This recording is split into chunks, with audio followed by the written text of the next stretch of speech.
When you're in chaos and you don't know what's going on, then you start imagining what might be going on. And that imagination is partly the world, as it might be, but it's also partly the structure of your unconscious mind, which is producing the fantasies. And so, when you're truly in chaos, then the distinction between your fantasies and reality isn't clear. That's actually part of what constitutes the chaos. So imagine this. So you're in a relationship and the person betrays you. And you knew who they were, or at least you thought you did, before that moment. But now you're looking at them and you don't know who they are. And you don't know what the past was. And you don't know what the present is. And you don't know what the future is going to be. All of that's been thrown up into the air in a major way. That's traumatic. So much has fallen apart that it's traumatic. So what do you start to do? You start to imagine what might be the situation. The reality is your imagination and the reality at the same time. They're not pulled apart at all. You cannot distinguish between them. So Pinocchio is in this situation that's half fantasy and half reality, in this chaotic state. And he has to go down to find the thing that he least wants to find. He's got this intuition that in facing that thing, that chaos, that life really is, that chaos, that he's going to find his father and reunite with him. So you could also say that in some sense it's a decision of faith, I suppose, because you might ask yourself, well, why bother confronting chaos? If chaos is the ultimate reality, then what the hell use is there in facing it? Because it's just going to reveal itself as the ultimate reality and drown you. But the myths always say the same thing. They say, no, if you confront what's really disturbing you, if you really confront it, you do it voluntarily, you're going to find order in it eventually. Or at least that's the only way you're going to find order. Now, it's not like these stories are optimistic, and it's not as if they give you a sure guide to success. That's the other thing. It's not like they're unerringly accurate, because you can be subsumed by chaos that's so total that even if you face it, you're not going to prevail. I mean, that's why people die. That's one way of looking at it anyways. But the mythology basically says this is your best bet. If there's a process that's going to work, this is it. And then you might think, well, the better you do it, the better the chances are of success, or the more consistently you do it, the better the chances of success are. And I think that that's a perfectly reasonable way of looking at it. So anyways, Pinocchio's down at the bottom of the ocean, and every time he says he's trying to find out where Monstro is, and they ask questions to the fish that are down there, but every time they mention Monstro's name, all the fish disappear. It's like Voldemort, right? He's the guy whose name you cannot say. And Monstro is precisely that. It's the thing that frightens everyone. And so asking questions down there isn't helping very much. And so Pinocchio, what he does is he's calling for his father, and he keeps going deeper and deeper into the depths. And there's a scene where the darkness of the ocean turns into an even more profound darkness, and that's what Pinocchio disappears into. And then we see Monstro. He's in this sort of foggy representation, this huge thing that lies very much at the bottom.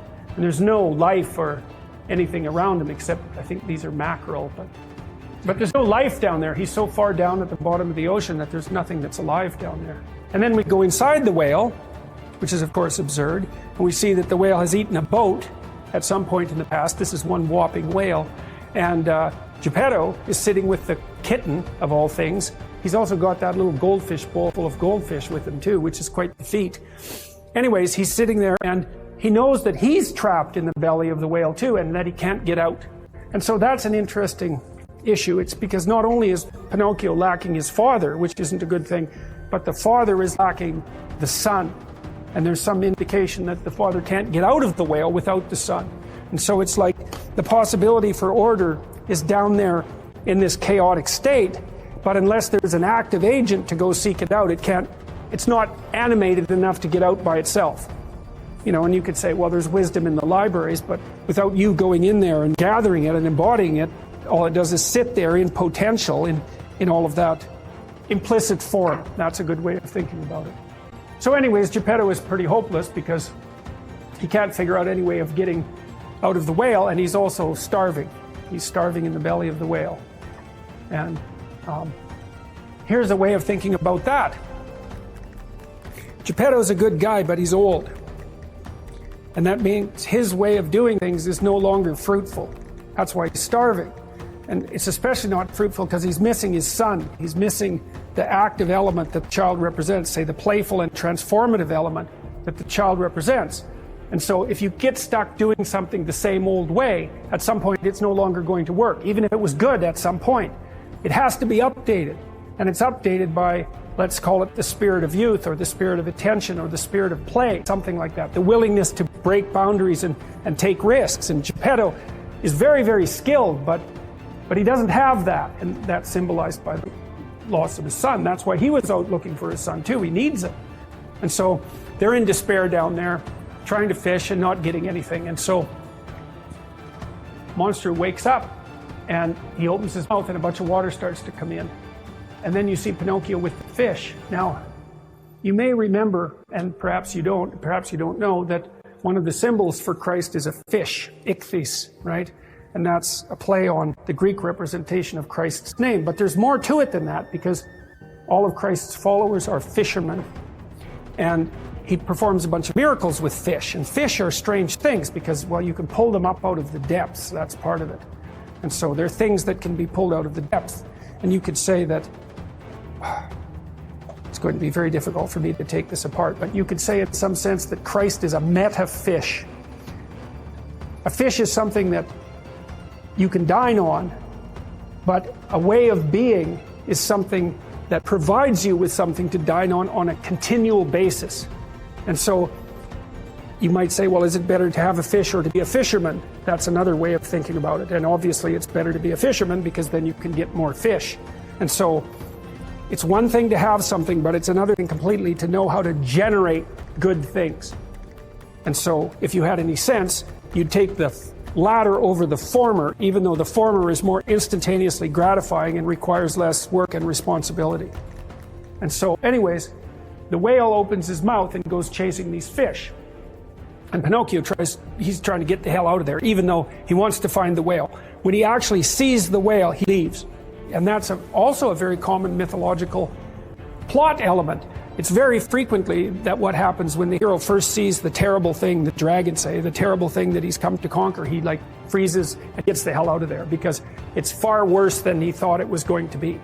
And so Pinocchio, it's like, no way, man, I'm not going near that whale. Away he swims, and he's actually at the forefront of all the fish, which is quite interesting too.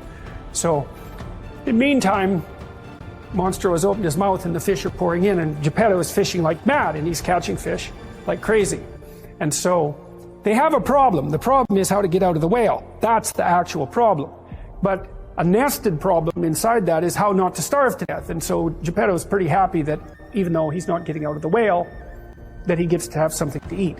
So you could say as well that he's not exactly focused on the right thing. He's focused on the micro problem instead of the macro problem. And that makes him kind of blind. So anyways, the whale swallows up Pinocchio, and Geppetto keeps fishing. And then he snags Pinocchio. Now this is cool because, and this is another example of that meta-fish idea. It's like, Geppetto's actually looking not for a fish, he's looking for a way out of the damn whale. And then he catches a bunch of fish and he's like focused on that like mad. And then he catches Pinocchio. And Pinocchio represents what would get him out of the whale, but he's so bloody obsessed with the fish that he doesn't even notice. So he catches Pinocchio and flings him into the fish basket. And so it signifies the blindness of Geppetto's orientation when he's inside the whale. And that's kind of a comment on his aged and insufficient nature. He's solving the problem very well, but it's the wrong problem. So anyways, he fires Pinocchio into the fish bin. Pinocchio says, "Father, I'm here." And Geppetto says, "Don't bother me right now, Pinocchio. I'm busy fishing." Well, then that's fine. So then he kind of wakes up. He has this little moment of insight, this little revelation that, well, he's caught Pinocchio, so who cares about the damn fish? So then he runs over to the fish box to grab Pinocchio, and instead he grabs a fish and gives it a kiss. And so that it's another way of hammering home the fact that there's this confusion that he's suffering from. He can't distinguish the local truth from the transcendent truth. And so anyways, he does figure it out. He tosses the fish aside and he grabs Pinocchio, and they're all thrilled to death to see each other, and so they're united. So Pinocchio has found his father, but they're still trapped in the belly of the whale. Now, Pinocchio, he gets covered with a blanket, he takes off his hat, and he reveals his jackass ears. And so He's found his father, but he's damaged and not Pinocchio. He's damaged and not in good shape. He isn't becoming what he was supposed to be. In fact, he's actually degenerated since Geppetto saw him last. So he becomes embarrassed. He says, "That's nothing, I have a tail too," and then he spins that around kind of laughing, and he brays and gets really embarrassed. And so that's what you see here. He looks like, well, he's revealed himself as a jackass to his father. But you know, that's actually a good thing, because he is a jackass. And if he was unwilling to admit his insufficiency, he wouldn't have ever gone on this pursuit.